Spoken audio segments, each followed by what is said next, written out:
Testing, testing,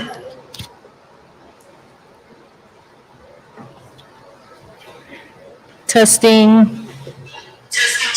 Oh God! All right, it's a little loud, no? But all right, so I guess we'll get started, Ange. Yep. Okay, so I guess welcome, guys. Welcome to the final workshop. That's part of the Storytelling for Social Change series. Just want to thank our funder, California Humanities, for all the support for making this project possible. I also want to thank Esperanza Community Housing and Mercado La Paloma for providing the space and the funding for this. I appreciate you guys being here. And today we actually have a special presentation by William Flores and Astrid Viagra, who are part of the Siuth Central Arts. They're a collective of a network of artists here in Siuth Central. One second. Um, uh, One second. So I just want to thank you all for being here. Um, yeah. So actually, Will, do you mind taking over? Sorry.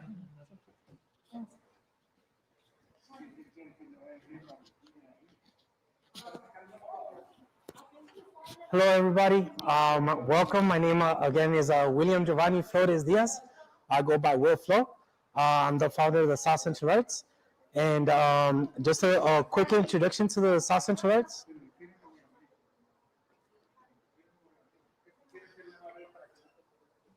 So sorry. A quick overview of the Siuth Central Arts. The Siuth Central Arts is actually a network of artists, organizers, and allies that come together to address social justice issues such as gentrification, police brutality, food deserts, and all of that. So any issues that we can address with our art, we use our art as a source of healing and also as a weapon to address these issues in our communities. And It's a revolving, like we were established in 2017, towards the end of a lot of organizing against developments that were happening in Siuth Central. So that was like the very beginning of the strong like influx of gentrification that was threatening our communities. So in other communities, they were having like all out like art, like art was at the forefront of these battles, and the art was being used against us. So we started having meetings called the Meeting of the Arts, where we proposed to use the arts in our favor, like come together how we historically have come together and address those issues. And so like I would like to present Astrid, and she will be talking about like her experiences in the community and her art. I'm just gonna pass it over to you. Thank you, Will. Yeah. Hello, everyone. My name is Astrid Viagra. I am a Siuth Central born and raised native, I guess. So how I got started is just really kind of has to do a lot with my upbringing. So just to give you all some context, my parents came from Guatemala in the late 80s, and they crossed the border. My mom was 7 months pregnant when she did with me. And she just, they decided collectively that everything that was going on in their country was just not something that they wanted to raise their child in. So they decided to come to the United States and really just kind of give us a shot at a better life, right? I mean, it is better, but just the situation that we were in. So my mom and my dad, like I said, they both decided to come. My mom was 7 months pregnant, and as they were crossing the border, they actually got abandoned by their coyote. So there was like a few weeks where they literally had no one with them, and they were just kind of like exploring the cities that they were around, because it took them a really long time. I mean, if you look at Mexico, Mexico is huge. So them just trying to get from Guatemala to Mexico to the United States was a journey. And that's one thing that I want to tell that story someday. I haven't done it yet just because, again, it's like, I'm just trying to like work up to it. But when they came here, I was able to be around not a lot of family, just really my uncle that was here and my mom and my dad. And then just kind of living with them, and my parents really just at one point they were homeless because they didn't have any money, they didn't have anywhere to stay, and they're just kind of trying to figure it out little by little. But fortunately, my dad has always been very hardworking, and luckily my mom, they were both teachers too in Guatemala, but when they came here, their degrees didn't transfer. So my dad ended up getting into like delivery services. So he was delivering supplies. He was like working in like the food industry. And my mom was fortunate that she was able to just kind of stay at home with us and like let my dad provide for us. And then she was able to use her education as a teacher to raise us. So I always say this, but I think it's really cool. My mom, I always have the best projects in school.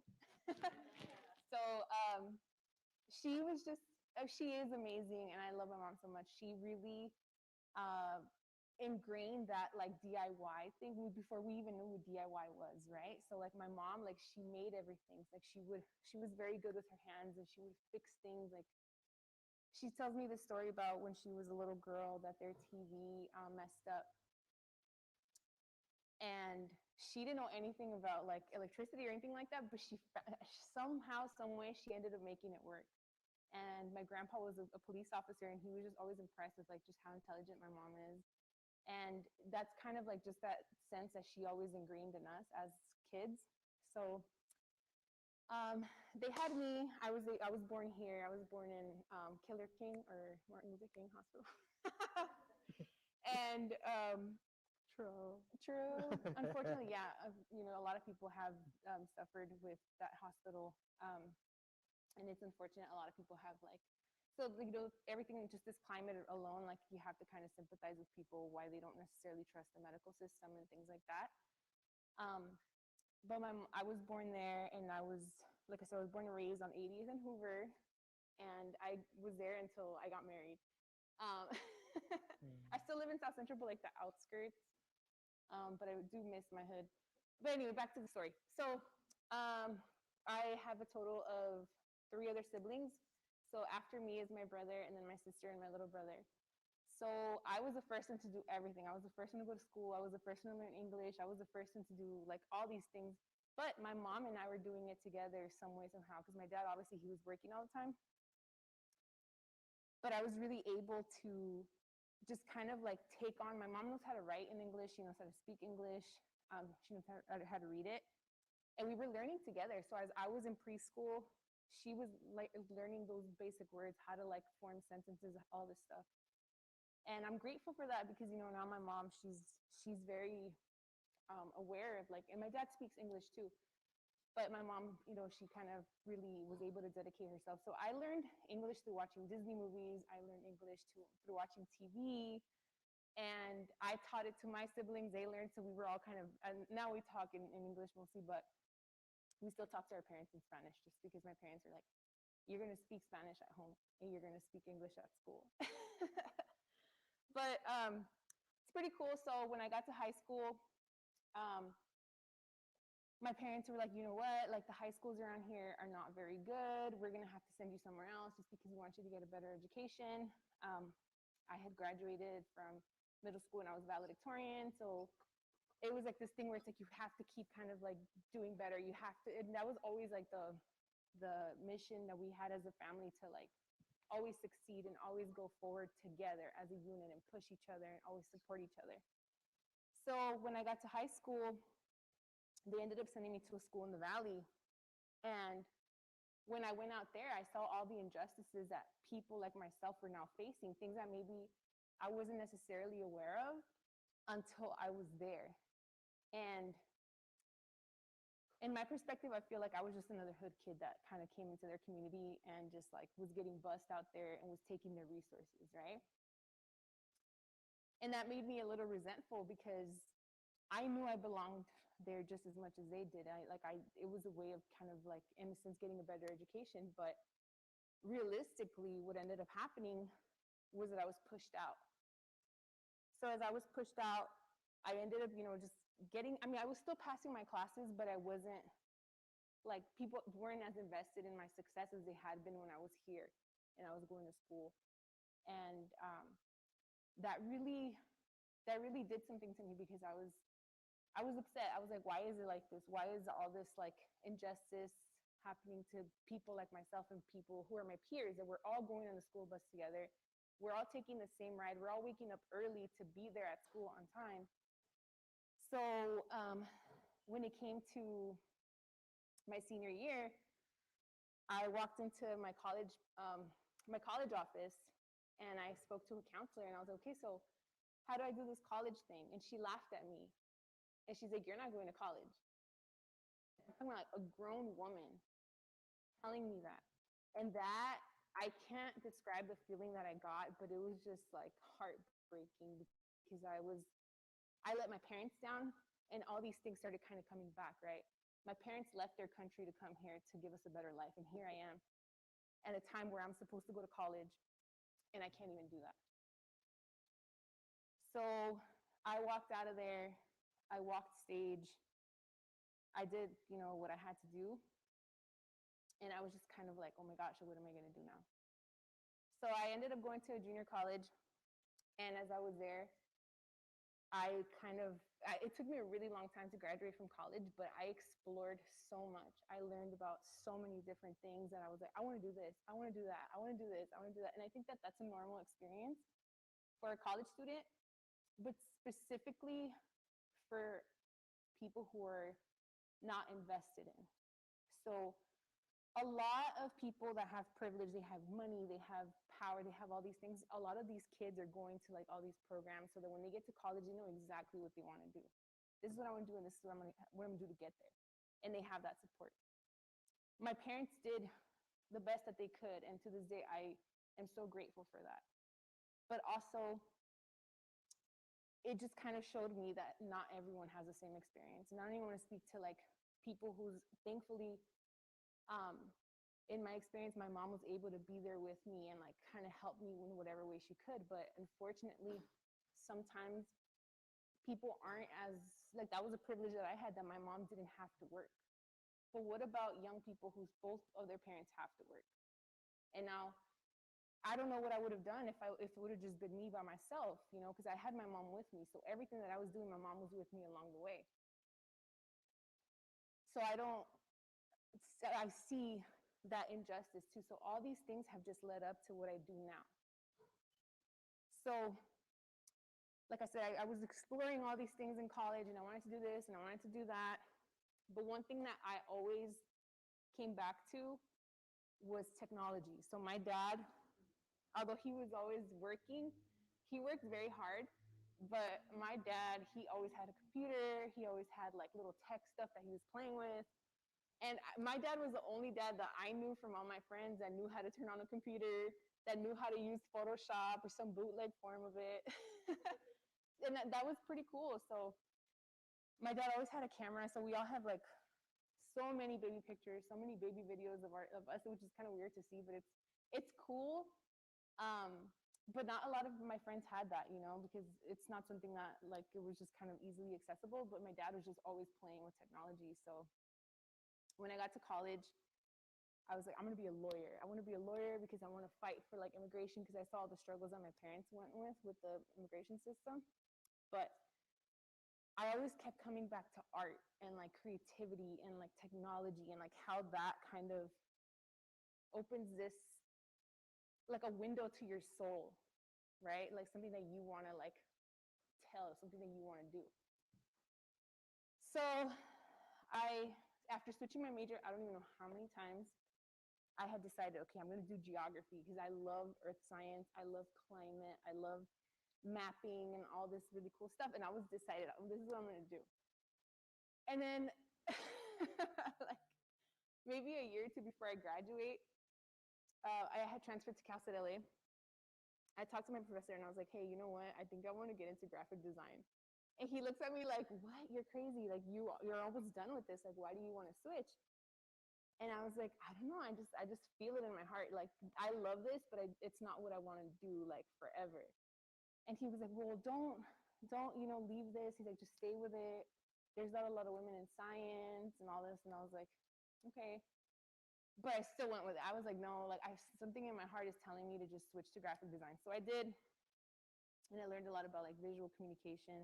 I've always liked to draw. I've always liked to like do stuff with my hands. And then I started teaching myself photography. Like, even though my dad had done it, he never sat down with me and was like, oh, this is like aperture and this is this or that. No, we didn't know that, right? And I don't even think he knew it. He knew it without knowing the words, right? Sometimes we have this like innate knowledge that you don't necessarily have the words for it, or like the theory or whatever you want to call it, but you know exactly what it is, right? So I picked up a camera and I started taking photos, and I started doing that. And from photography, I went to film. A lot of our stories are, at least in my experience, have been through storytelling. I know about my grandma and my grandpa from storytelling because I knew them, but very superficially. We weren't able to have that relationship. We weren't able to have kind of like, oh, I'm gonna go to my grandma's house. You know, my grandma lived like hundreds of miles away. So I knew about my grandma from my mom. I knew about my grandpa from my mom and my dad and all these people. I knew about my aunts and my uncles from my parents. So storytelling and art just kind of like had this relationship. So I got into, again, teaching myself film. YouTube is a great university. I love school. I honestly believe that if I could be a full-time student and just get paid to be a student, I would love that because I love to learn. But at the same time, I don't like homework. But that's just one thing that I'm very, very passionate about. I really love to learn. I think that the brain is just so freaking powerful and beautiful. And if I could learn forever, that would be amazing. So I started teaching myself film, and I just started creating stuff. So I started working with teenagers, and that's who I love to work with, because when I was a teenager, nobody listened to me. Nobody was like, oh, what do you want to do? And it's like such a pivotal time in your life where you're discovering yourself, you're discovering what you want to do, you're discovering your power, right? But a lot of times adults don't necessarily listen to you, and that's not it. I don't think it's because they don't think that you have something to say, but it's just because they're also like consumed with like adult problems, and they're trying to prepare you to deal with that, right? But I started working with teenagers, and we started just talking like, what do you want to talk about? Like, if you could talk about anything with like a big group of people, what would you say? And the first film we created was with a group of girls, and it was about body image. So since I was a kid, it's always like, oh, you're too big, or you're too skinny, or you're too this. It's always something about women's bodies that people feel like they have a right to talk about, right? And with my brothers, I never saw that. I never heard my grandma tell my brother, oh, you're too fat, or you're eating too much. But with me, it was like, oh, hey, you already had too much of that. You need to stop. So we started talking about this, and a lot of these girls and I had that same experience. So what did we do? We picked up the camera, we set it up, knowing the very basics of film. Press record. We created this film, and we talked about this, and we put it more like in a poetry style, but then we were also adding like footage to this like poem. And that film ended up winning at one of the festivals that these young people submitted to. And it was like, oh my gosh. And it was also like, kid me was also living, because I was like, oh my gosh, like, yes, like, this is so cool. So we started talking about other things. We actually made a music video about Siuth Central. One of our students, he's super talented. He is really good at like writing or putting words into like a flow. And our other student, he was really good with the piano and singing. So we all kind of worked together, and we made this video for his song that he was talking about. It was like an ode to Siuth Central. And that film again wins. So it was just really empowering just to kind of see that. And that's kind of how I really, really got into it. And on my own, like, one of the projects that I do want to do again is like telling my parents' story, and like how they came here, and like all this like journey, and how we've ended up here today with all the things that have happened. So, but I'll go back a little bit to tell you that I didn't get into school right away, right? So I had to go to a junior college. And my dad always used this analogy of, you were the first one with a torch. and you're going through a cave, right? So I have the fire and I'm looking around, but I don't know where I'm going. I'm just kind of like, okay, this is a wall, so I have to go this way or that way. So which way am I going to go? So, but it's finding my way. But I've already lit the way so that I know how to get back, right? Or something like that. Then my brother comes behind me and he sees, okay, Astrid went down this way, and that way leads to this. So let me try this way. My brother gets into UC Davis right out of high school. Beautiful. He goes to UC Davis, and then he ends up doing his own thing. Now he has his master's. So it's pretty amazing. My sister comes after us. She gets into UCLA. Goes to UCLA right out of high school. Now she's getting her PhD from Princeton. Yeah. And then my little brother, he comes and he's like, all right, cool. Let's do this. Right out of college, he gets into Northridge. He wants to do kinesiology. But all of us kind of do based on like what, and it was always, again, with this mentality that we all are better together and we all learn from each other, is kind of that mentality that has moved our family forward, right? But I tell you this just because I feel like a lot of times there's like this pressure from society, especially as a woman of color, that we have to do things a certain way. And there's many ways to get to like that end point. But if you stay true to your heart and your vision and your passion, I think that that's really what separates, right? Like all these celebrities, some people are famous just because you're famous. But there's people that are consistent. Like if you're consistent about what you're trying to do, you're going to get there. And I know that that's hard sometimes because, you know, it's hard to do work. It's hard to like put yourself out there and be vulnerable. But you also have to really just work hard to get there and not kind of let anything get in the way. And by really, like, if I can give you any tips about telling your own story, is there's no way to do it, right? You don't necessarily have to create a film. You don't have to write a poem. You don't have to make a piece of art. You don't have to make a song. There's so many ways to do it. But the thing that's really important is that you have to have that story to tell. What do you want to say? What do you think is really, what is that like fire that you feel inside of you to talk about? So first, have a story that you want to tell. Second, anything that you create and anything that you put out there, you're responsible for. How people take it, some people might be offended, some people might love it, some people, and there's, you know, we're all different, we all have different experiences, so we kind of have to also realize that there is that. There's so much variety in people, there's so much that people have been through that we don't know of, that kind of has them like decide on things based off of that. So acknowledging again that your content, you're going to be responsible for it. So creating responsibly. You have to be true to your vision a lot of times, and I hear this a lot with people that have a story to tell and then someone wants to kind of steal it from them and change it. Just be true to you. Be true to your vision. What is the story you want to tell, and not letting anyone change that. Again, like you could do this in so many ways. Like no one has the control to tell you like this is how it's done and this is the only way you can do it. And then the fourth, and I think the most important, is just to create.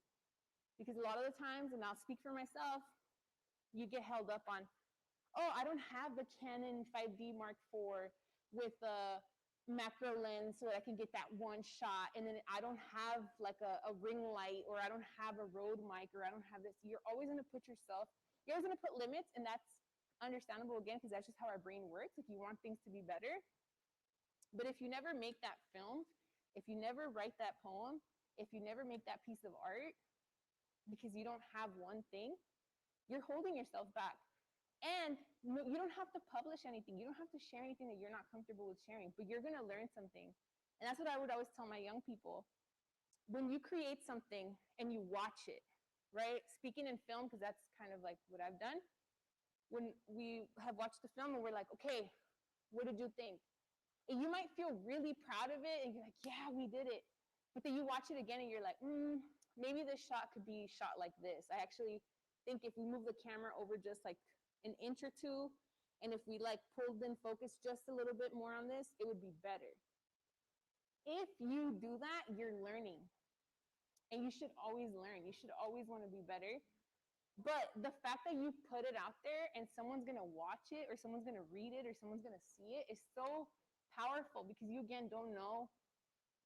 You're, first of all, you're getting your story out there, so that part of you is out there somewhere, and it is, you put yourself to be very vulnerable, but again, it's out there. So people are gonna react to it. Again, people are gonna love it. Some people are gonna hate it, and don't worry about the hate, because people are always gonna hate on everything. But just the fact that you did that, like, that's you right there. That is so powerful. And like I was talking to them earlier, I was usually one of the only female, only Latina women, one of the only women in the room when I was making stuff, when I was like doing my own projects, when I was doing my own designs and all this. And I never let that, it never scared me, because my dad was very, my dad is very, like critical. He's always always has something to say, but I've appreciated that, because that kind of has prepared me for like the real world, where if people have something to say about my art, or if they have something to say, then I can handle it, and I don't look at it as they're attacking me, but more of like constructive criticism. But also it's made me kind of like grow thicker skin, right? So I'm not scared to be in a room full of like men and talk about what it's like to be a woman. Well, I don't know what I'm not scared, but I don't know if I would want to do that, because men sometimes. But anyway, yeah. So I'm so grateful for everything that I've been through, good and bad, because it's really led me to where I am today. And now I am very, very fortunate to be in a place where I work with young people who, like me, didn't have access to like all this like super high tech equipment. And my goal and my mission is to get them to just play with it. Hey, pick up the camera, play with it. If you don't like it, cool. Now you know you don't want to do a film. Oh, hey, go play with the sewing machine. Oh, you don't like it? Okay, cool. You know you don't like sewing. Okay, awesome. Hey, get in the booth, write a poem. Oh, what? You really like it? You really, really like this? Awesome. Now you know what you want to do. It's all again about having these opportunities that I didn't have, that a lot of my friends didn't have, to find themselves, because it's so easy to get lost when no one's willing to like, help you. And when you establish this a community of young people, especially, that are empowered, I think right now, when we look at social media and we look at all of these social justice issues that are being brought up, it's a lot of young people in the forefront, and that's freaking powerful. That's super, super powerful to see y'all out there leading the way and talking about things that people from my generation don't even feel comfortable talking about. So maybe something that happened to them. Now it's like people are talking about it, and then it's empowering when, as an older, I mean, I'm not old, like super, super older, but like when I see someone that I work with talking about something that they went through and it resonates with like young me, it's wow. There's nothing like it. And again, I love that when someone watches, or when someone, like for example, all the art that's outside, out over here in Mercado Paloma, you don't know who created it. Maybe you do know the artist, but like you're walking around and you're just taking in what's there, and you're having this moment with it, right? Do you really like it? Do you not like it? It's the same when like you're telling your story through film or through a photograph or art. No one knows how old you are. No one knows your background. No one knows what you've been through, but they know that you made this, and how they're relating to that is powerful. Thank you. Yeah. And now, Will. For sure. Thank you. Yes. Oh man, I learned so much. Thank you for creating this space. For us to be able to share our stories. Once again, my name is William Giovanni Flores Diaz. I say my full name because I'm very proud of it. I go by Will Flo, which is short for William Flores, but also it's my stage name. And I got that from my youth back when I was a teacher assistant in middle school. But right now, currently, I'm the founder of the Siuth Central Arts, director of projects and community engagement for event, a project that we have, published poet. I have a poem in a book of Central Americans in the United States called The Wandering Song, published by Tia Chuchas Press. And I'm currently living in affordable housing. And so I say all of that so y'all know like kind of like where I'm at this present moment, how I got here. So my parents are from El Salvador. The refugees that moved here in the 80s, and they landed in Pico Union. Pico Union is known for, it's the hub for Central Americans. A lot of Salvadorians live there. And around that time, like there was a white flight. There was a lot of violence in South Central, and the land was very way cheaper than it is right now. And my family started moving in, and we were like one of the first Latino families that moved in a community that was predominantly African American at the time. And then I was born in 1985. First one in my family to be born here in the States. So definitely recognize a lot of my privileges. And I'm gonna stand up because I'm definitely I need I want to share something with y'all. So ya llegamos y nos vamos a quedar. Todos los latinos no nos vamos a dejar. Con la cara en alto vamos a luchar, acabar la escuela para luego superar. Hay que demostrar cómo sí se puede. Sin nosotros, mira cómo duele la economía. Denos ese día, nos quedaremos para luchar otro día. Solo mírenlos, no saben qué es dolor. Ganar un centavo con cada sudor. Hablo por la raza, por la familia. Dejen las habladas y denos amnistía. Nací en los estados, producto de un sueño, pero en mi sangre soy salvadoreño. Represento con pasión un país bien pequeño. Por la familia viviremos nuestros sueños. Thank you.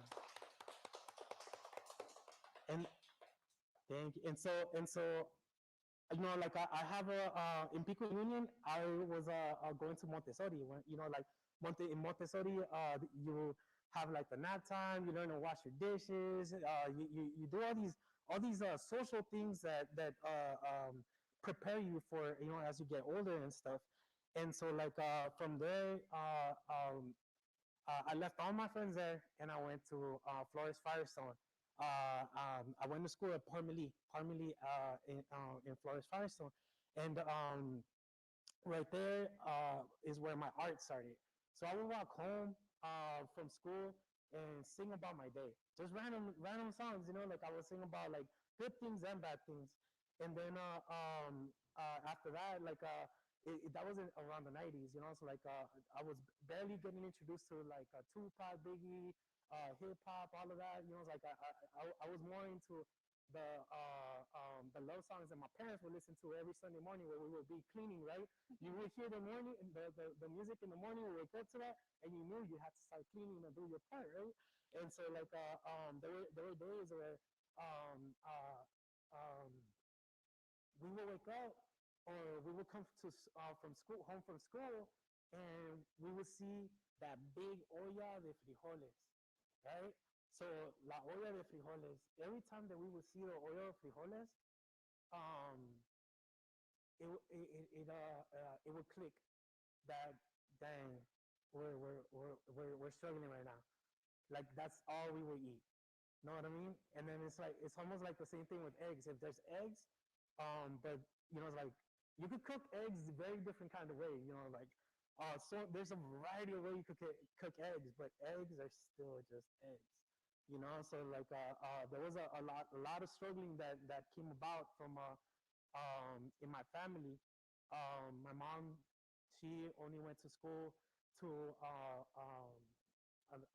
third grade, I believe, and my dad, he actually got his high school here, so that's how the education that they got. But yeah, when after that, I left all my friends from Parmelee. They all went to Edison and stuff. I went to Drew on Compton in Manchester, Firestone type of situation. And then right there, I started to write more and step into more of a leadership role. So there, I was part of the leadership team, where, like you would be in charge of like the dances and all of that. And I got the Distinguished Leadership Award in middle school. And I didn't see it coming. Nobody saw it coming. Everybody thought it was like somebody else or something. And they said my name. I was like, whoa, what? And that was huge for me, because during those days, I didn't even think I was gonna graduate, because around 8th grade, my parents, they separated. They started separating. There was a lot of issues in the family, and so I would start getting into fights. I started being more aggressive, violent, and I almost didn't graduate. And then going into high school, um, I started. I was like, there needs to be some sort of shift to this. So I would apply to different nonprofit organizations, go there after school programs. I was part of the football team in Jordan, 10th and 11th grade, and part of my senior grade. I was a young Marine over in San Pedro. So I was a double pup, hoorah, you know what I mean? And so like I did that for like 3 years. I was part of Upper Bound in Dominguez Hills.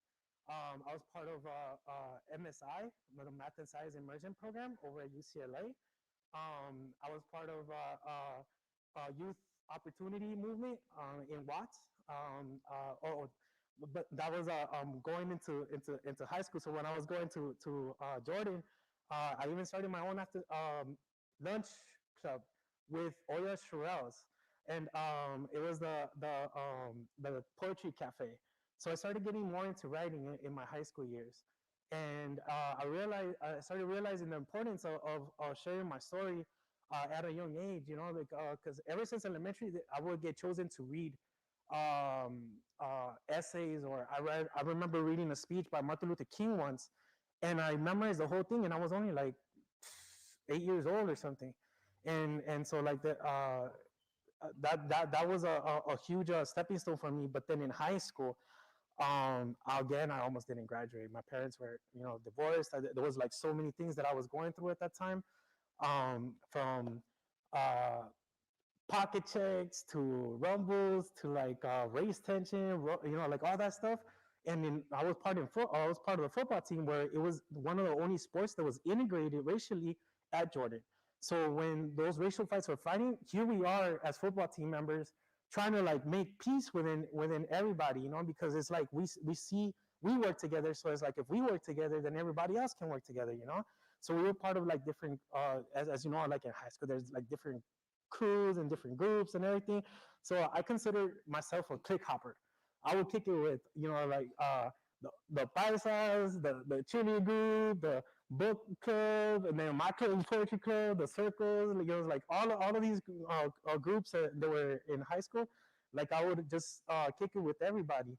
And little did I know, like that was actually training for me to kind of like organize, to do outreach type of situations. So I started getting less intimidated by talking to people, approaching people, and then I had the opportunity in high school at my graduation to share one of my poems. I was not, I had no honors. I had no, was not recognized for anything in high school, but I was recognized for my art. My music teacher, Mr. Butler, over at Jordan, he asked me if I could share a poem, in front of my graduating class, and I was like, yeah, no hesitation. No hesitation. Like sometimes when like I've noticed when these opportunities come, like I go for it, and I encourage everybody to do the same. If you feel it, go for it. It's like it's a way better feeling than being like, oh man, what if I did it?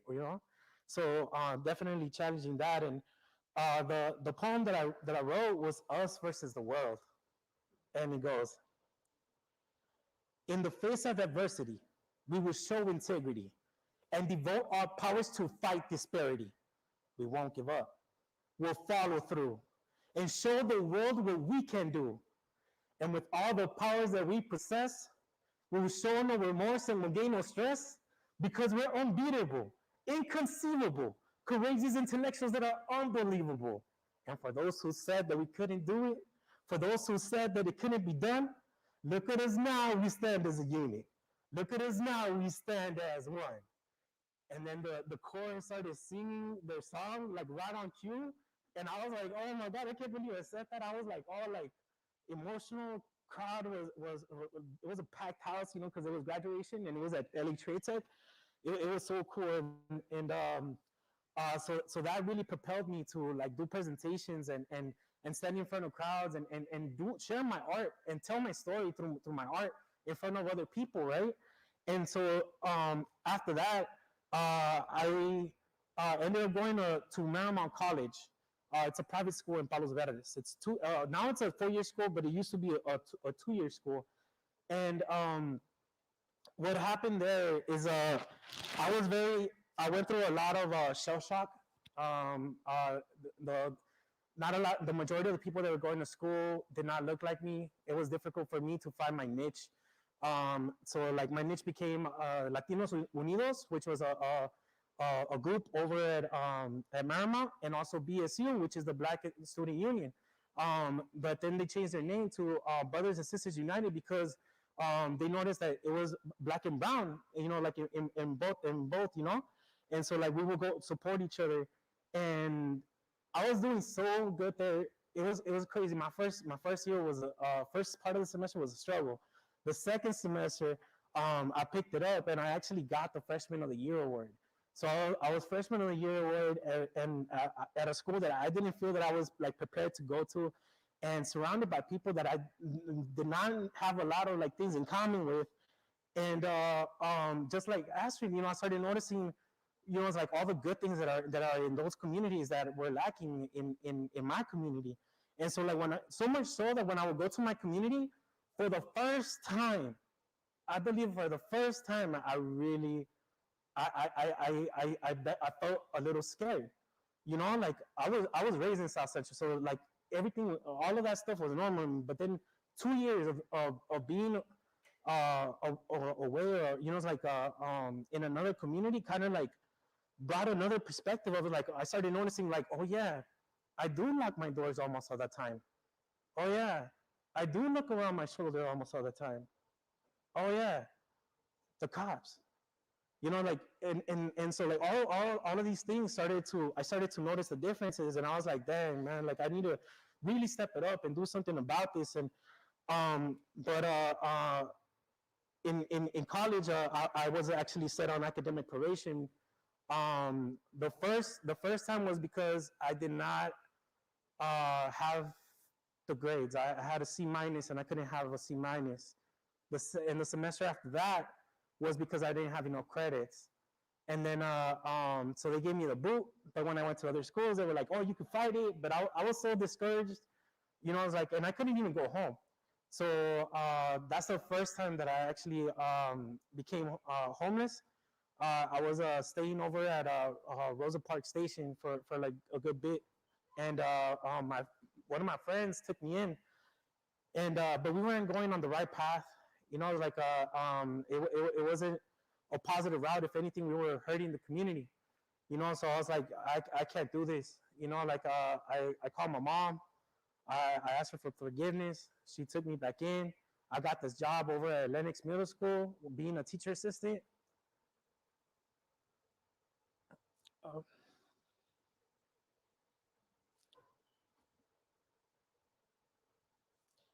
Things started to turn around. After my first year, the last 3 years, I started an after-school program in their program called the Lennox Enrichment After-School Program, aka LEAP. So I created a club called Aristino, which was based around the fundamentals of hip-hop.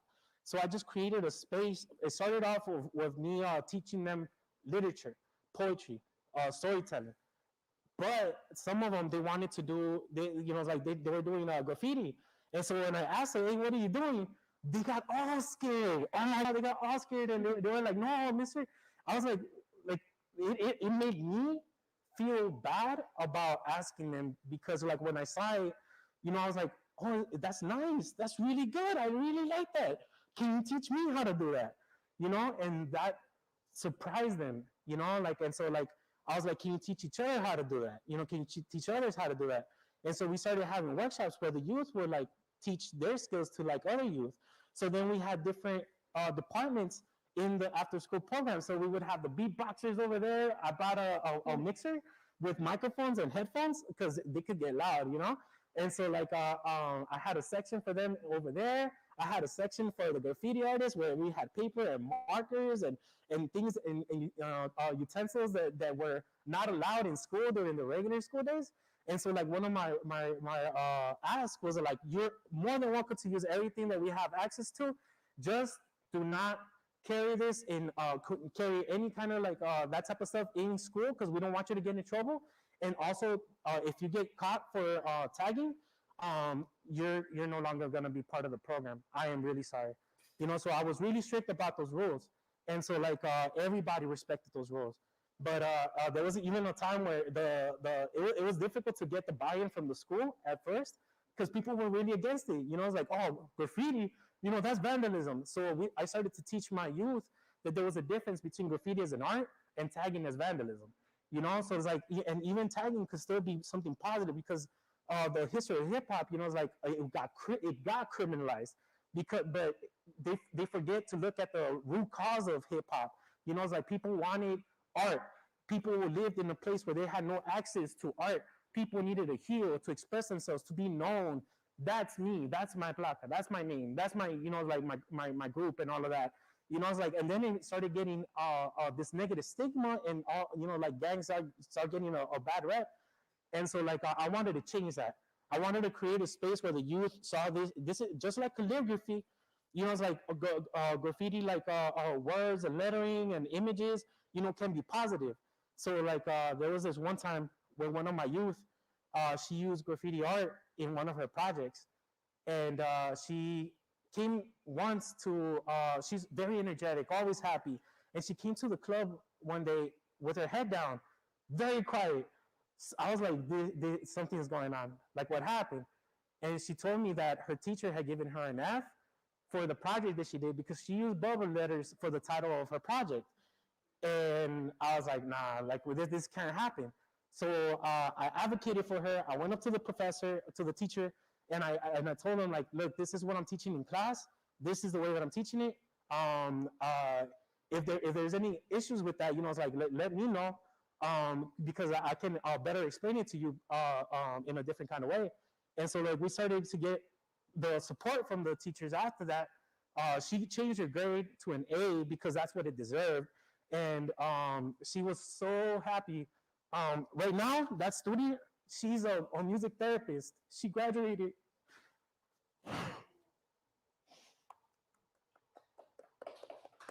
Yeah, like, I'm so proud of my youth, like,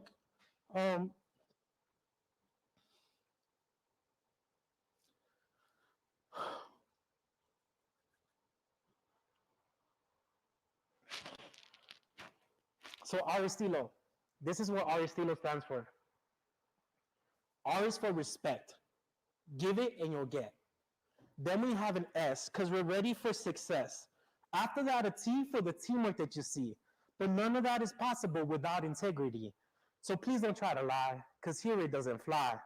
L is for leadership. We gotta stay on top. If we don't trip, because we love hip hop. Last but not least, an O in the piece for the finding and the making of opportunities. R. Estilo.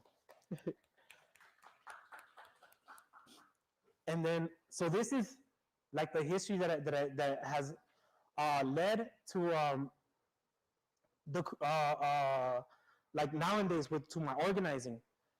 So I'm an alumni from Public Allies, National AmeriCorps program. I did that for 2 years. My first year, I was first and second year, I was placed at local organization that works with community development and civic engagement. And so I learned a lot of organizing through there. I started off with door knocking, phone banking, and then moved on to communication, so video editing and telling the stories of the community, you know. And I started to learn how important it was for us to share the narrative, you know, with not only with the world but with each other. You know, it's like I had no idea that you were doing the type of work that you were doing. We need to uplift that. Know what I mean? So it's like we need to network and build off of each other and get to know one another. And our work pretty much also does that for us, because it, like Astrid was saying, is like, I see what you do now, you know, and I can get with that. How can I help support it? How can I be part of that? You know what I mean?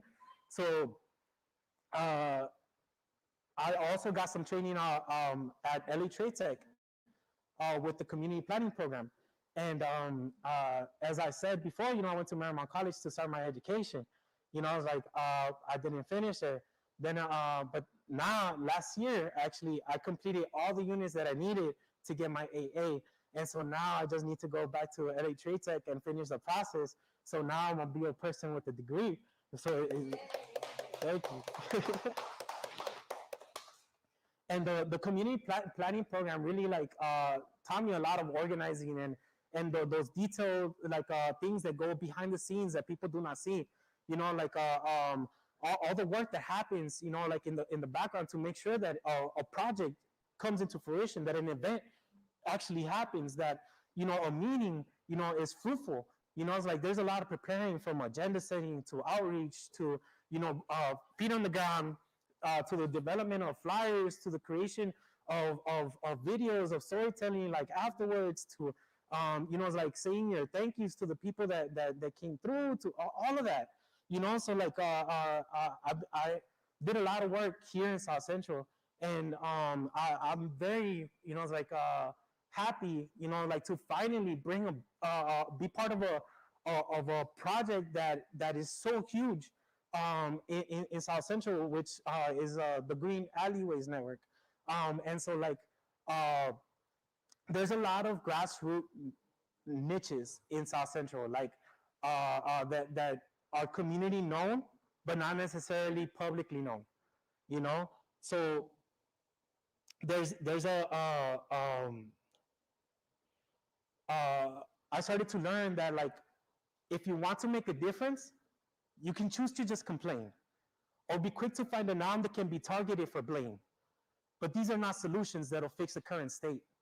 You're better off ignoring them and accept your given fate. But if you're down to make a difference, then start to look within. Challenge your reality and how you're pitching in. Then think about a person that is down to work with you and all the possibilities together you can do. Write down your ideas, archive all your notes, work and plan your actions using all the nuts and bolts. The allies in your circles will help to reach your goal, but let go of the people that do not help you grow. Maintain accountability without the need to shame, and continue with this process to keep each other sane. Ashe.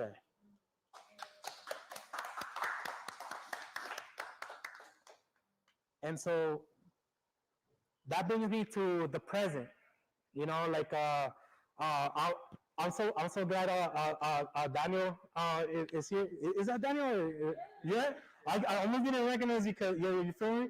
And so like Daniel is actually one of our co-founders. He helped set up like all of the infrastructure or the background stuff that I was talking about. He helped with a lot of that, and there's a lot of people that, you know, David de la Cruz, that, you know, like he helped design the logo for this. This is the South Central Arts is a network, so people work with the South Central Arts according to their capacity. You know, so if they want to propose something, if they have the time for it, and if they're willing to, you know, it's like they propose a project, they propose an action, a meeting or something, and we just work together collaboratively, pull in people that want to work on it, and then just make it happen. You know, it's like and all the work up until probably like last year, where we first applied for our very first not neighborhood purpose grant with the Central Alameda Neighborhood Council, was our very first grant. that we got in collaboration with the wellness station over by Pueblo del Rio housing projects. And so I couldn't I was like very proud, like to be able to get that grant, like for $5,000, and then now, it's like we have this other grant for $100,000, a very big like community grant that we're able to like help the community members and our local artists and people that have been putting work in the community to now be able to have some sort of like ends in their pockets to be able to share their art, and so this Green Alleyways project, is 11 walls. They're going to be painted in by 11 artists being highlighted, led by King Create, and supported by Muse and Nautic, which are all from the community. So this is a Siuth Central event or project that's led by people from Siuth Central.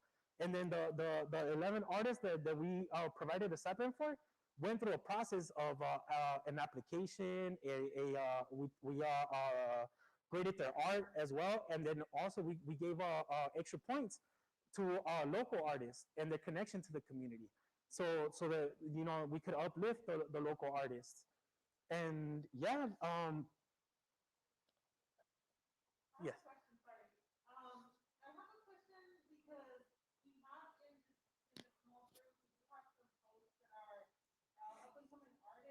Mm.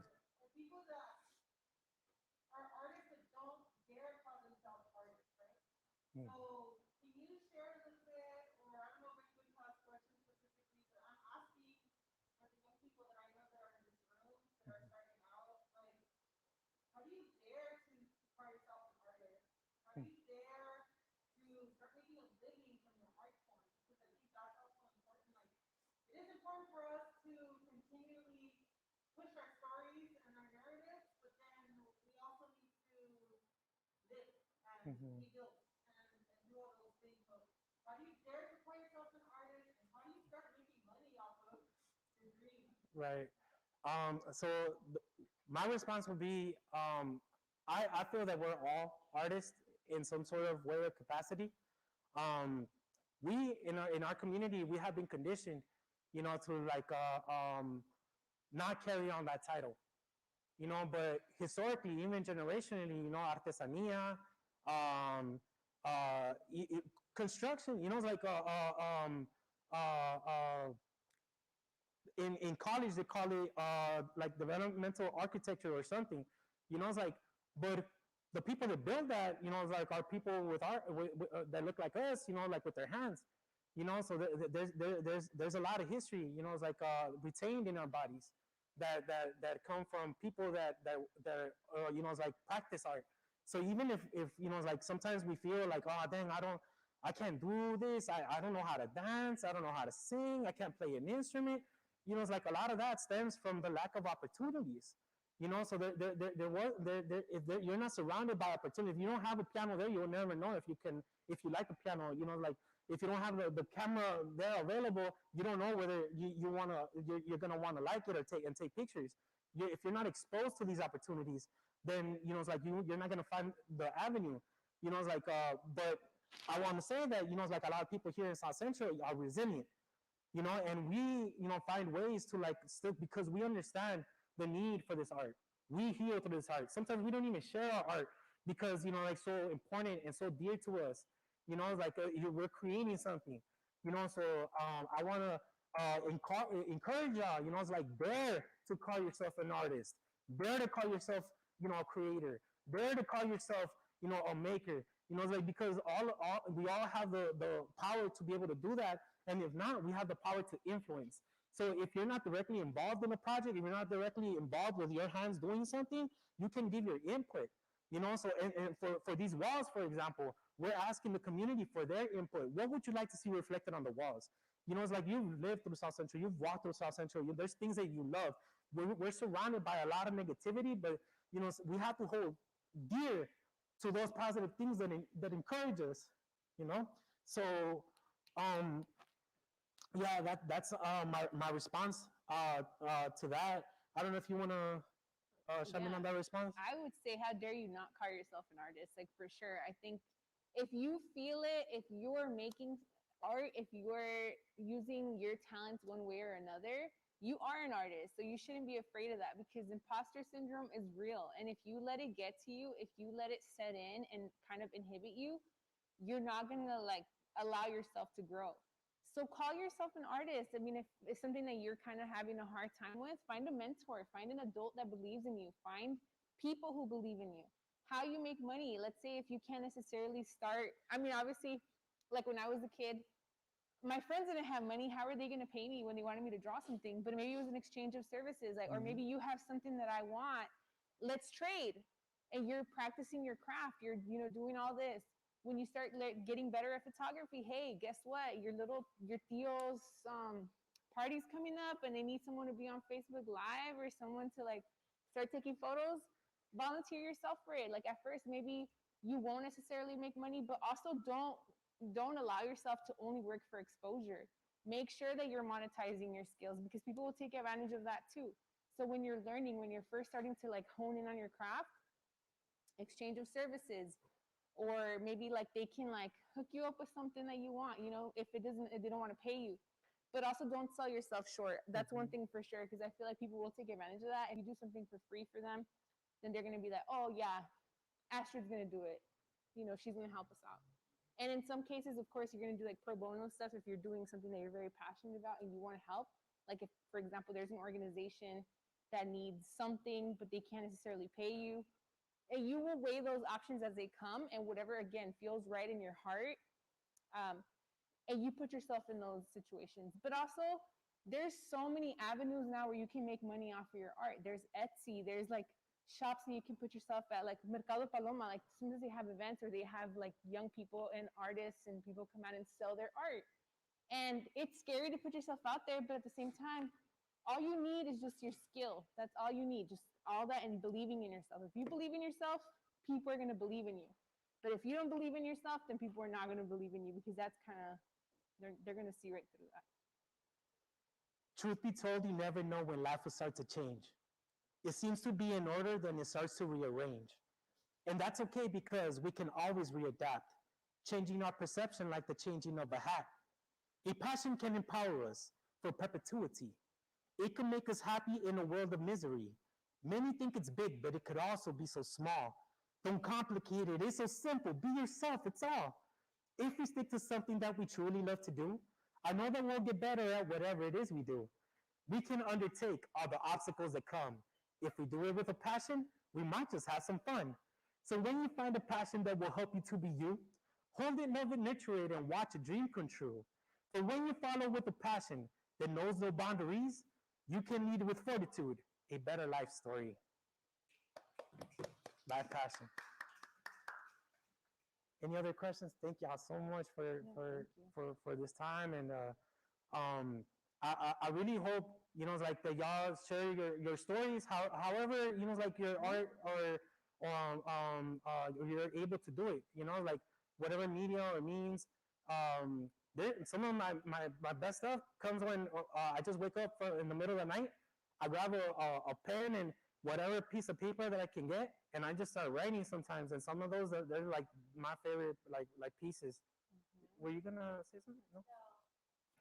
But I'm very thankful for everything. It's very awesome to like hear other people's stories, and then even though they're like so different, we all share like a commonality of like struggle, resilience, and like that period of time when we just do not know like where to go, and sometimes we do end up taking like the wrong turn. Yet like through time and like community and support, you start finding like those avenues of like, oh, you know what, like maybe I could go left instead of right, and hearing it and seeing you guys, it's very inspirational, and I'm learning so much by the experiences, and I hope like we all can harness a little bit of like that strength that you guys have showcased, and do it within our families or like our friend groups or anything, because it really is motivational, at least for myself.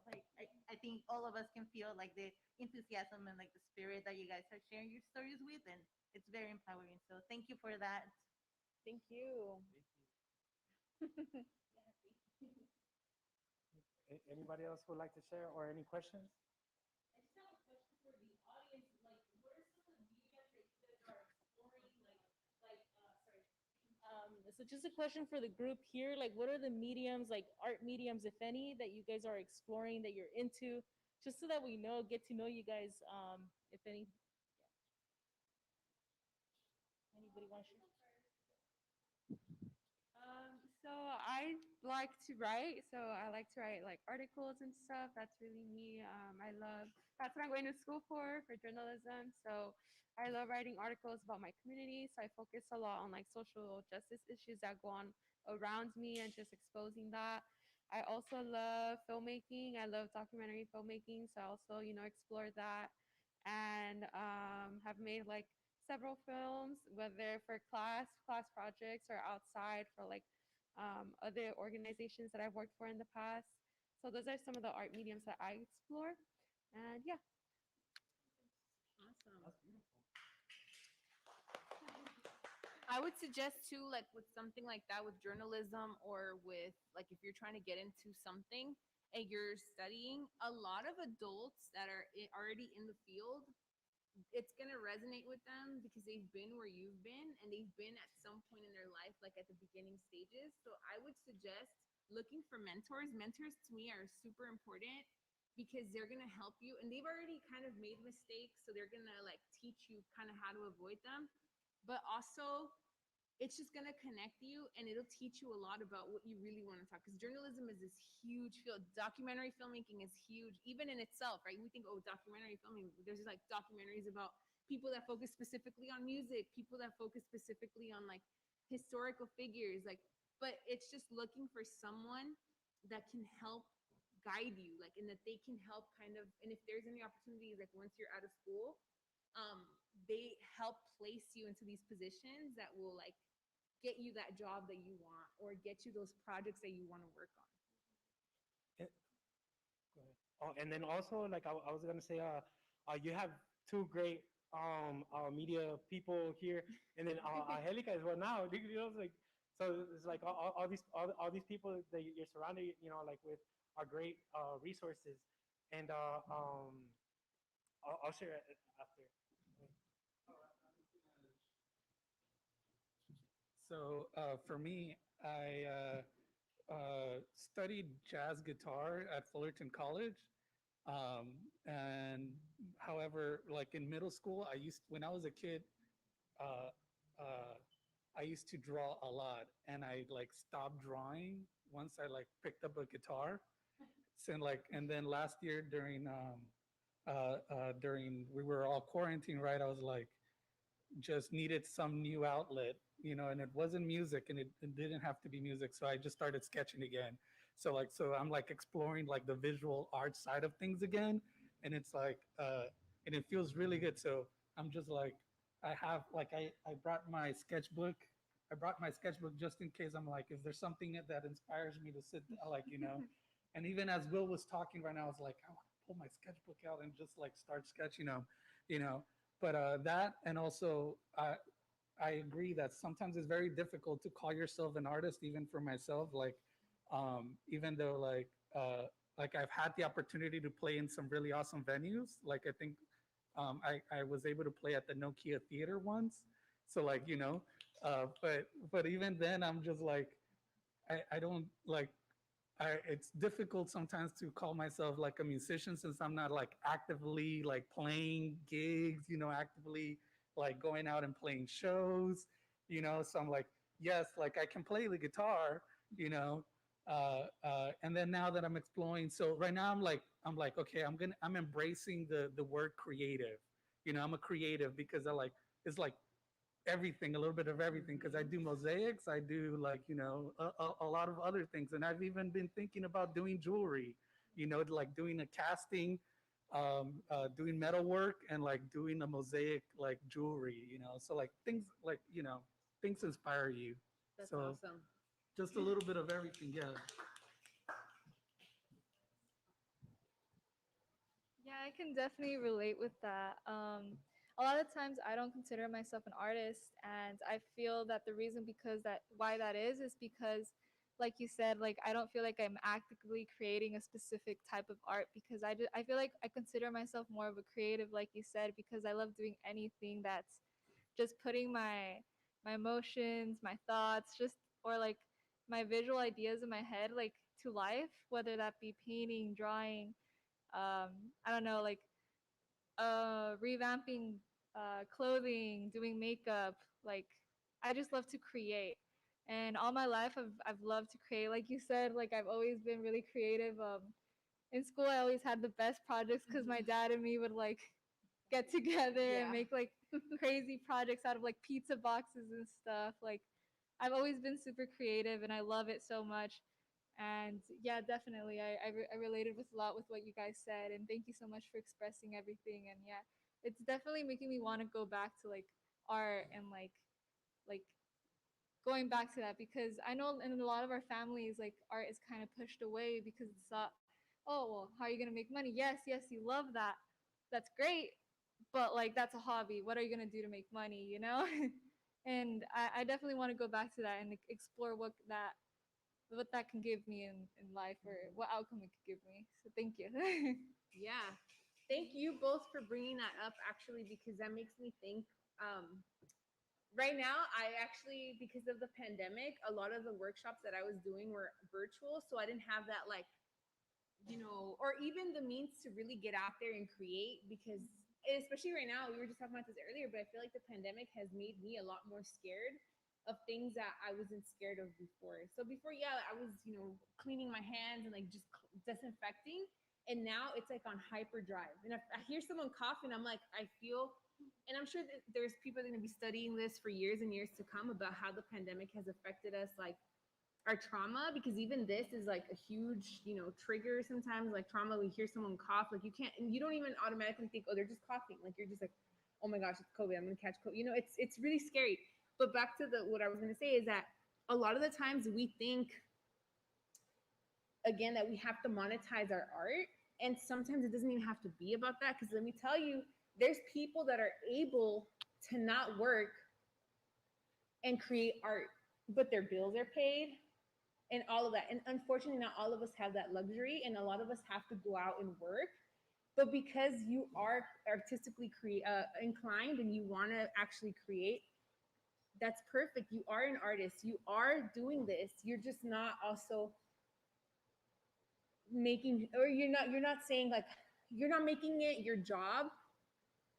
And that's good because sometimes, I don't know if any of you have ever had the experience, but if someone like hires you to specifically like do something and you start off and you're inspired, but then you lose it. And I feel like sometimes when money gets in the way of what you're making or what you're creating, sometimes, not always, it just becomes something else. And then you're only doing it because you're getting paid, but you're not doing it because it's, again, coming from here.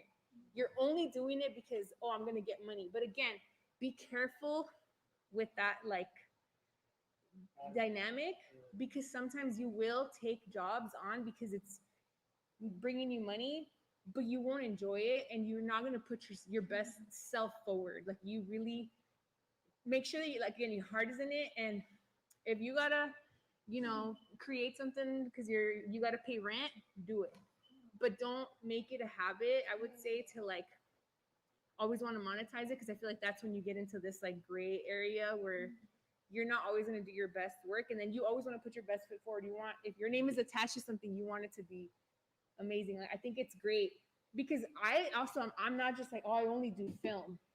I do graphic design. I like to sew. I like to do like all kinds of stuff, and like, but I still consider myself an artist. And I think that that's great because you get to, again, jump from one thing to another. Because if I think, I don't know, personally, I think it would be kind of boring if you only do one thing, and that happens to a lot of artists actually. That they get like what is it called, like not pocketed, but like they get put in like into a pocket, like you only do this, and they can't get out of that box. And that must be like limiting. As an artist, you should be able to be like, no, I'm gonna do this, I'm gonna do that. But just the point I wanted to make.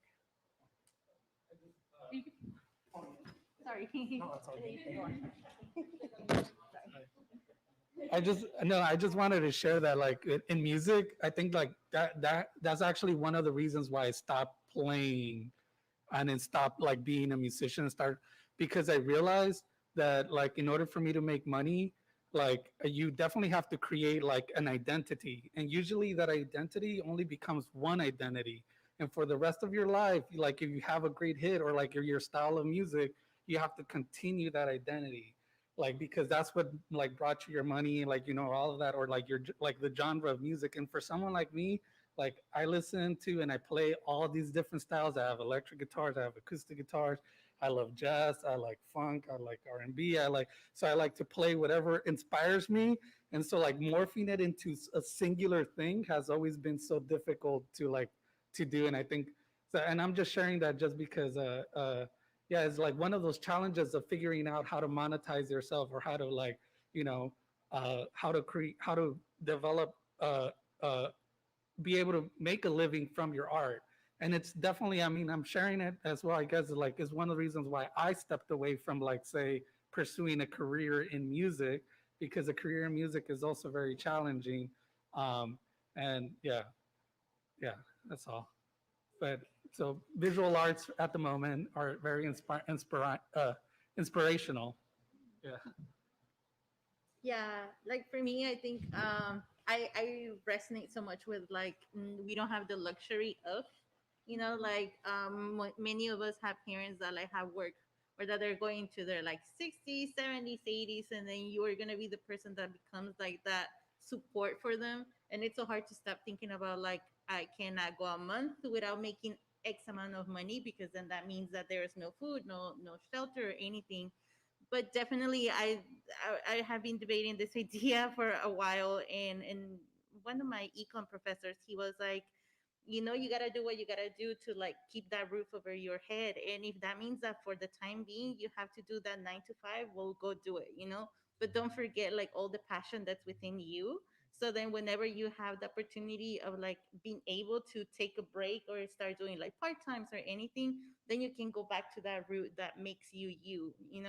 And sometimes it's hard to take that road because you don't want to stop doing what it's your identity or it's within you, but sometimes we have to take that route. And not everybody wants to just like put their whole family in jeopardy. And you take those risks sometimes, but I think that even like doodling, like how like it's been mentioned here, like at least I do wake up and write a little bit, or like I don't know, decorate like your folder or something. It keeps that within you of like, this is what I want to do. I still want to draw, or like I still want to paint. It may not be like every day all the time, but at least it's like within those like spaces, because at the end of the day I feel that once you are a painter or like you're a drawer, like if you only work 9 to 5, there's still that like thing that is not being met. And like this space, it does brings that opportunity to even talk about like I'm flustered, or I just want to draw and I can't. And then you hear that many other people are going through the same thing. It's like, okay, like it's okay, we all are having the same struggle, but I haven't thought about like waking up at 3 a.m, and like just picking up my pen and like doing something, because that's still gonna liberate your soul, I feel like. And then maybe that 9 to 5 is not gonna be as like boring, because at least like once in a week or 2 weeks, you do take the time to like be with other people that are interested in the same thing that you are. And hopefully, like all of us will eventually find that stability where we can be like, okay, now I can dedicate more of my time into this. Sometimes it's our kids, sometimes it's like our parents, but or ourselves, like sometimes you don't even have to have like a kid or a parent or anything. Sometimes just like what's going within you, it's too much, and that's okay sometimes, to like, okay, take care of yourself and then do what's fun and what's you at the end of the day. Yeah, I was thinking about that. Thank you so much for sharing. Yeah. Yes.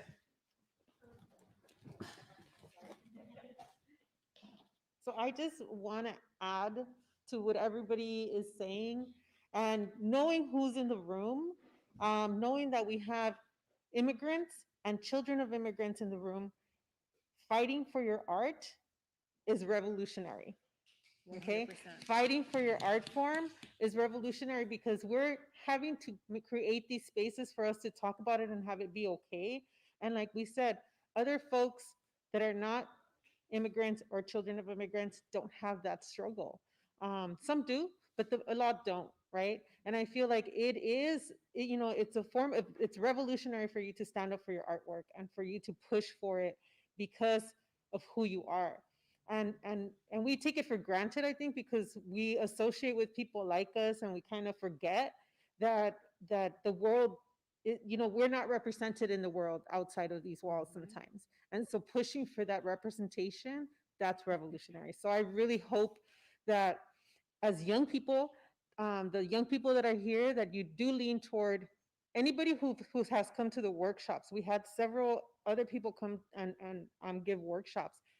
They are accessible to us, right? These are people that are already making films and doing, they're totally willing to talk to you and work with you. And anybody who, will find people to connect. Will has a million connections in the community too, of professional artists that can help guide, visual artwork, music, so your artwork is an act of revolution that is worth fighting for. Yeah, just to add to Angelica's piece too, was like, I think like for me, I'm super shy. I'm super socially awkward sometimes. And I feel like Astrid mentioned that imposter syndrome, feeling like you don't belong, feeling like you're not an artist.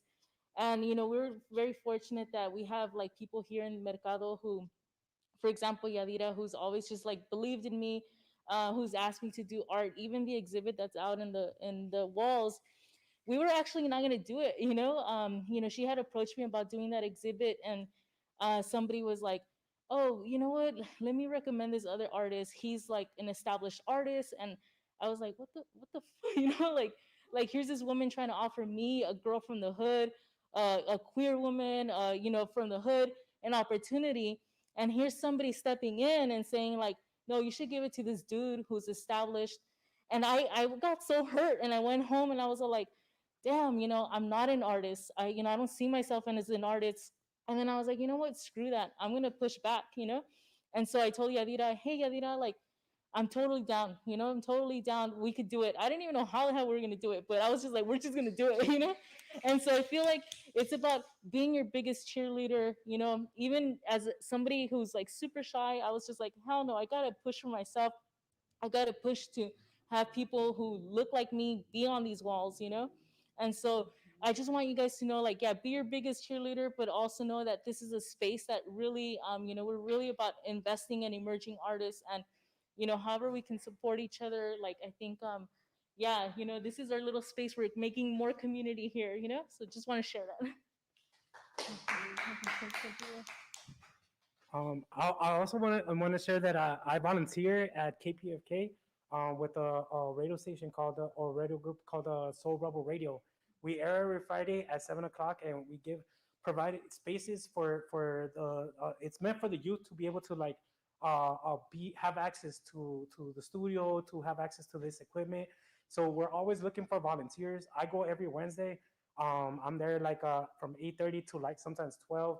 And if you would like to get in, try out maybe a radio, whether it's behind the scenes producing, promoting. What I do is sound engineering. If you want to learn how to use the mixers, um, I do it because I love it.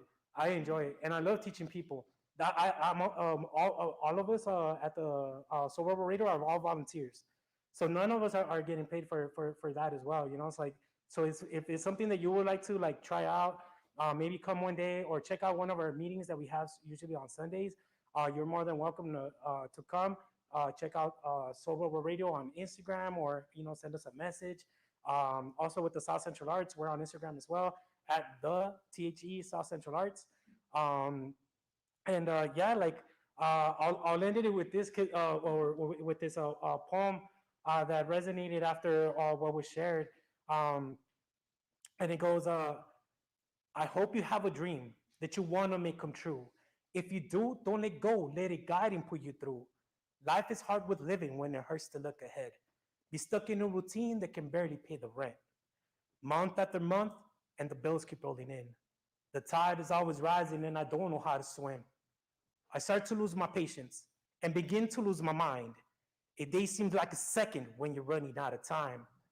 But gotta keep on fighting, though the fighting never ends. Problems never ending, can't afford to lose my head. I know it's up to me to clean up all the mess. That's the first step that I'm taking on my journey to success. Thanks, man. Any other thoughts, guys? Awesome. All righty, all righty. Well, I guess we just want to thank you guys. Up to you. No pressure, no pressure. So I think art is amazing and beautiful. I personally love to draw and paint. It's kind of hard because of school and sports and clubs, finding a space and time to draw and doing what you love. And I think it's like self care for myself. I think it's a way to express what you feel, like talking about your day. And I think art is just a way to express yourself. Thank you. Sharon. I guess that's it, guys. I just want to thank you all for like being here. I know some of you guys have been with us for all 4 workshops, so I appreciate all your like commitment, spreading the word, your participation more than anything. It means a lot. And then, like I said, just know that Esperanza and Mercado are all about investing in artists, emerging artists, and so you have a space here. You have people here. We're all here, willing to support each other, and so. Yeah, hopefully we can do some other cool stuff together. But I just want to thank you all for like your time commitment and your participation. I appreciate it. But yeah, that's it. Well, thank you, Will and Astrid, for coming out here. Appreciate it. Thank you, guys. That was awesome. All righty. Cool. We're good.